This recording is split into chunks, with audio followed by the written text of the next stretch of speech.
Today, we're gonna have a quick review of this Fashion 21 Double Up Mascara. Actually, matagal na to sa market. I think 2 years na siya sa market. At maraming nag-rave sa kanya in our YouTube community. So, might as well try it out, no? Kung talagang maganda siya and all that. So, this is the Fashion 21 Double Up Mascara. Lashes up to 2 times longer and stronger. And basically, yun lang ang nakasulat sa box niya. Ito yung itsura ng box niya. This is 225 pesos. So, incomparable to other local brands or local mascara, medyo expensive siya. But, let's see kung if it's worth it. Medyo kasi ka-level niya na yung pricing ng mga Maybelline, ganon. So, yun lang. So, pag in-open nyo to, ito yung lalabas sa kanya in a very cute red tube like this. Walang nakalagay kung ilang gram siya eh. Ang ganda-ganda niya, in color red. Tapos, pag binuksan nyo to, ito yung kanyang wand.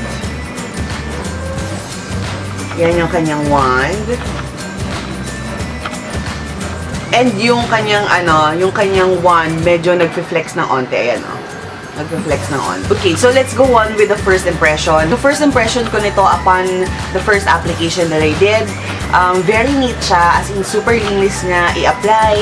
And also, kung nagkaroon kayo ng transfer sa lower lid or anywhere else, madali siyang alisin kasi ang bilis niya mag-set. It's very neat kasi, ewan ko pero ang neat-neat nung wand nito. Hindi siya yung clumpy unlike any other mascara. And what I noticed about this also is that it's because of the wand, yung tip ng wand, maganda rin siya i-apply sa lower lashes. So, very easy application kasi medyo yung tip niya, tawag dito, paliit.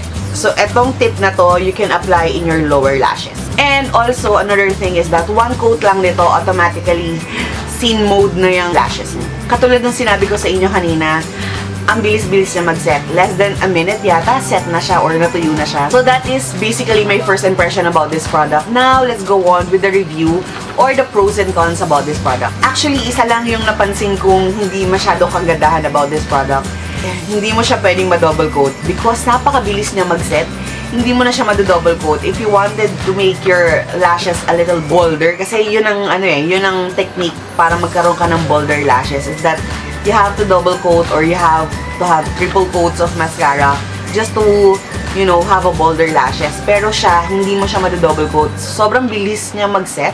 You cannot double coat it anymore. And also, pag nag-set na siya, and if you tried na i-double coat siya, it's gonna be so hard. As in, medyo matigas na yung lashes nyo and it's gonna be clumpy or magkakaroon kayo ng buo-buo on your lashes. So, ang suggestion ko sa inyo guys, if you wanted to have a bolder lashes, and if you wanted to try this, gumamit muna kayo ng different mascara, pa-bold na mascara before application of this para you can attain that bolder, hindi lang yung talagang lengthy lashes. So basically guys, yun lang yung napansin kong con sa kanya. Now let's go on or proceed sa pros.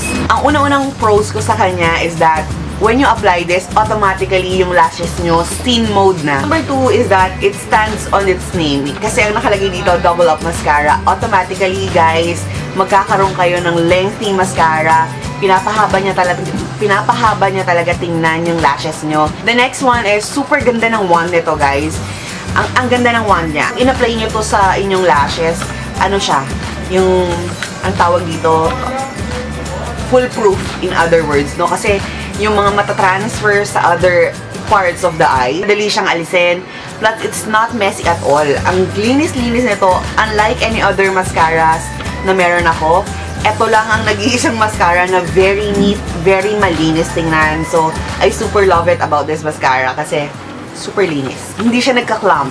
On the first application, again, makikita nyo na yung lashes nyo at it's gonna be lengthy.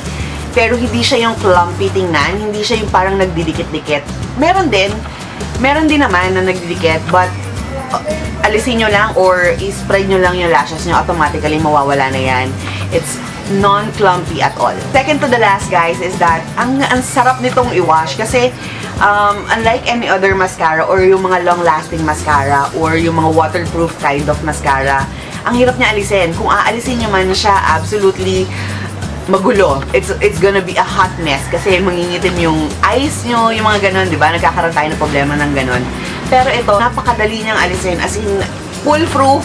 Pag winash nyo siya, walang messy at all. So, it's one of the best mascaras na na-try ko na talagang madaling alisin, mess-proof, and all that. So, I love it. The last pros that I have is that it's smudge-proof, transfer-proof, and long-lasting. Pinantulog.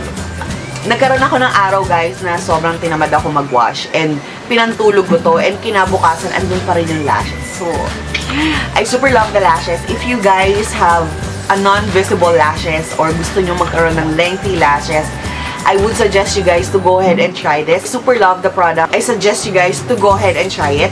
If I would rate this, guys, I would give this a good 9. So, yun lang yung medyo hindi ko nagustuhan sa kanya, yung sinabi ko nga kanina sa Pond's. But, other than that, it's a good mascara. And go ahead and try it kasi very available to in the market. And, basically, that's it for this quick review. I hope you guys enjoyed. Thank you very much, guys, for watching. And also, if you haven't followed me in my social media accounts, I'll be linking that in the description box. And what else? That's it. Thank you very much, guys, for watching. Have a great day and happy day too. Bye! See you again!